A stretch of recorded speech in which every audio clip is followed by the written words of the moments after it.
हमारी एचटेट की इस वीडियो में हमने आपसे एक प्रॉमिस किया था कि अगर आप इस वीडियो को सपोर्ट करते हैं तो हम आपको प्रोवाइड करेंगे free assignments, PYQ series and video lectures for the upcoming HTET examination. And thank you so much कि आपने हमें दिल से सपोर्ट किया, आपके वैल्यूएबल कमेंट्स और इसी सपोर्ट की वजह से पढ़ाकू बच्चा चैनल को और मोटिवेशन मिलती है आपके लिए बेहतरीन कंटेंट बनाने की।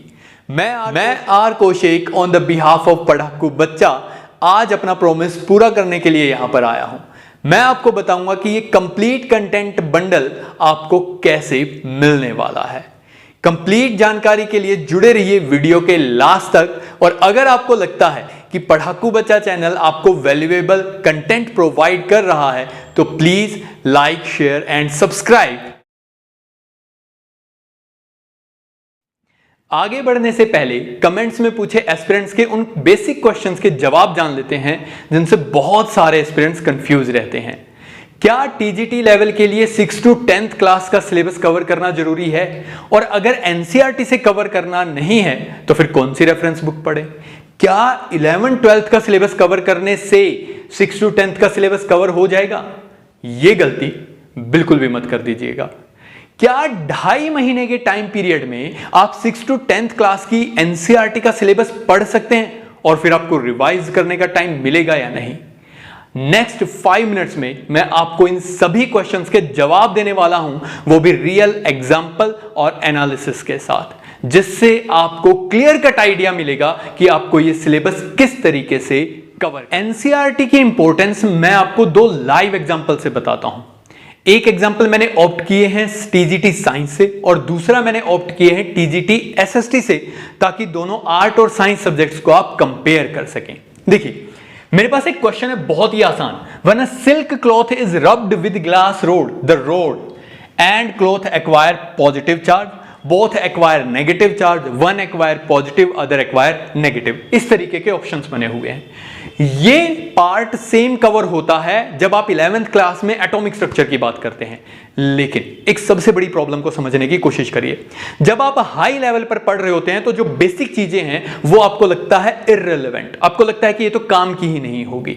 दूसरी चीज, ये क्वेश्चंस 6th या 7th क्लास लेवल पर बिल्कुल डिट्टो लिखे हुए होते हैं। यहां पर कोई ऐसी चीज नहीं होती जिसमें आपको एम्बिग्यूटी क्रिएट होगी।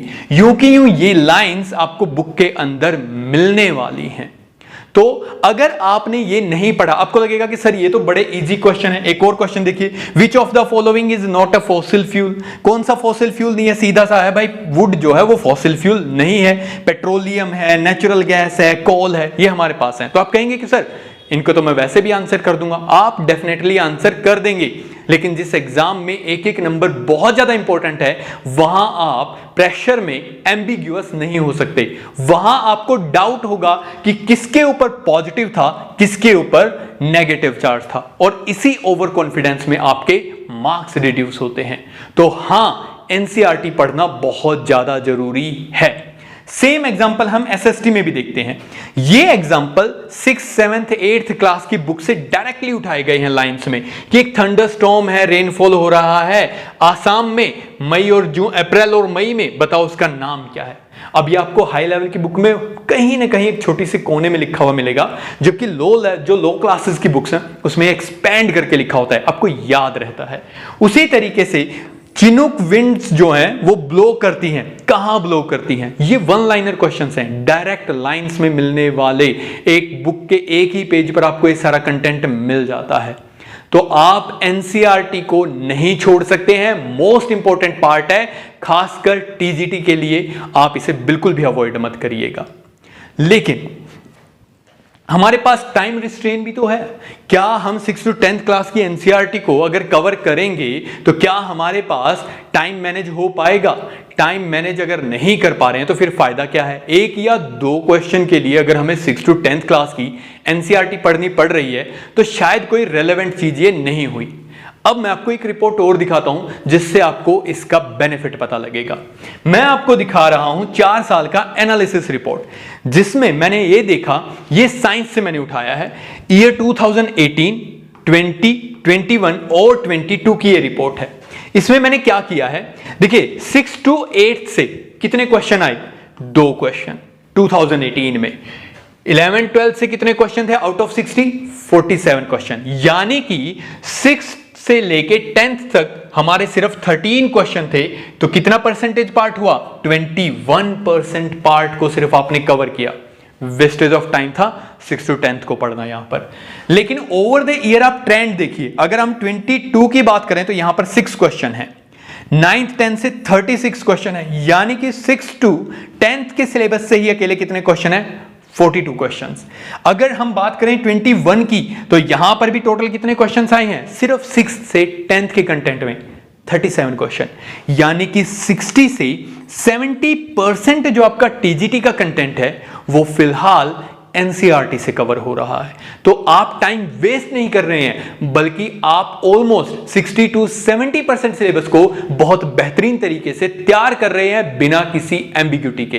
तो मैं फिर से कह रहा हूं, प्लीज 6 to 10th क्लास की एनसीईआरटी जरूर पढ़िए। लेकिन सबसे बड़ा क्वेश्चन हमारा अभी भी अनसॉल्व्ड है कि इतने लिमिटेड टाइम पीरियड में हम इतने हाई सिलेबस को कवर कैसे करने वाले हैं।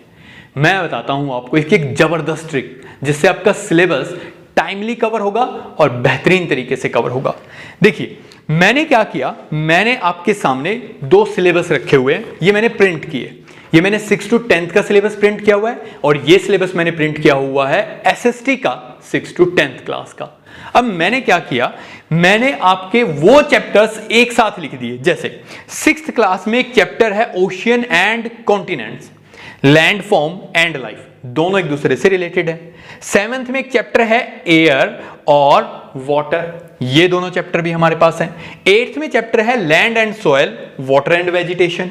9th में फिजिकल फीचर्स ऑफ इंडिया, इसी को कवर करता है। नेचुरल वेजिटेशन भी इन्हीं टॉपिक्स को कवर करता है। और 10th में forest and life, water resources, ये भी सेम कंटेंट को कवर करते हैं। अगर आप इन्हें क्लास वाइज पढ़ रहे हैं तो ये ओवरऑल आपके पास 106 सिलेबस, 106 पेजेस का कंटेंट बन जाता है। अब सोच के देखिए, आपने पहले 6th क्लास की एनसीईआरटी उठाई, जो कि आप कर रहे हैं कि आपने एनसीईआरटी इकट्ठी कर लिया और उनको पढ़ना शुरू कर दिया है। ये बड़ा अजीब तरीका हो जाएगा। आपने पहले यहां पर 32 पेजेस पढ़े, उसके बाद 5 दिन बाद आप पढ़ रहे हैं तो पिछला कंटेंट कहीं ना कहीं इतना ज्यादा फ्रेश नहीं है। 18 पेजेस, 19, 20, 17 पेजेस, ओवरऑल आपने 106 पेजेस को कवर किया। लेकिन सोच के देखिए, आपने इन चैप्टर्स को अगर मार्क कर लिया कि ये चैप्टर एक दूसरे से इंटर रिलेटेड है पहली फर्स्ट क्लासेस में, यानी कि 6 to 10th में, तो आप आसानी से उसे एक साथ कवर कर सकते हैं। मैं ओवरऑल इस बात की गारंटी देता हूं कि इससे आपका मिनिमम 30% तक टाइम सेव होता है और आपकी जो एबिलिटी है क्वेश्चंस को सॉल्व करने की और जो एम्बिग्यूटी क्रिएट होती है ना ऑप्शंस को देख के एग्जाम में, वो डेफिनेटली क्लियर हो जाएगी। ये मेरा पर्सनली यूज किया हुआ मेथड है, मैं इस पर डैम श्योर हूं, मैं अश्योरिटी देता हूं आपको कि ये मेथड 100% सक्सेसफुल है टाइम कंस्ट्रेंट में प्रिपरेशन करते हुए। तो मैं आप सभी को एडवाइज करूंगा कि आप अपने सिलेबस को प्रिंट करिए, खासकर 6 to 10th के, ताकि उसे टाइमली एक साथ आप कवर कर सकें और आपके पास सफिशिएंट टाइम बचे 11 12th के सिलेबस को कवर करने का। अब हम आते हैं अपने मेन प्रॉमिस पे। हमने आपसे प्रॉमिस किया था कि हम आपको टीजीटी पीजीटी लेवल का कंटेंट अवेलेबल करवाएंगे, और जी हां, PGT chemistry PYQ bull series हम शुरू करने वाले हैं, जिसमें हम आपको सारे क्वेश्चन 4 ऑप्शन बेस्ड सॉल्व करवाएंगे। मतलब हो सकता है आप कहीं PYQ सीरीज देख रहे हो जिसमें आपको क्वेश्चन दिया जाता है और आपको आंसर सॉल्व करके दिखा दिया जाता है, लेकिन जैसा कि मैंने आपको पिछली वीडियो में बताया था कि अगर आपको टाइमली कंटेंट कवर करना है और आप चाहते हैं कि जो आपने पढ़ा हो उसी में से पेपर आ जाए, तो आपको 4 ऑप्शंस सॉल्व करने पड़ेंगे और उसी तरीके से हम इस सीरीज में डिस्कशन करने वाले हैं। अगर नोट्स बनाने की टेक्निक अभी भी आपको समझने नहीं आई है या टाइम सेविंग कंटेंट आपको कैसे बनाना है, तो डिस्क्रिप्शन बॉक्स में मैंने पिछली वीडियो का लिंक ऐड कर दिया है, एक बार आप जरूर विजिट करिए। टीजीटी के लिए, टीजीटी साइंस के लिए हम पीवाईक्यूज के साथ साथ ऑकल्ट सीरीज शुरू कर रहे हैं। इस सीरीज में हम टीजीटी साइंस स्टूडेंट्स को 6 to 10th क्लास का कंप्लीट सिलेबस कवर करवाएंगे।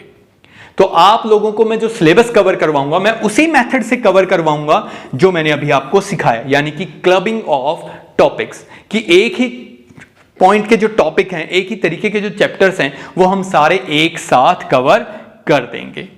बाकी स्टूडेंट्स के लिए मैं हेल्प करूंगा उनकी, अगर उन्हें टाइम मैनेजमेंट में, पेपर प्लानिंग में, कंटेंट कवरिंग में अगर कोई हेल्प चाहिए तो आप हमें कमेंट बॉक्स में बता सकते हैं।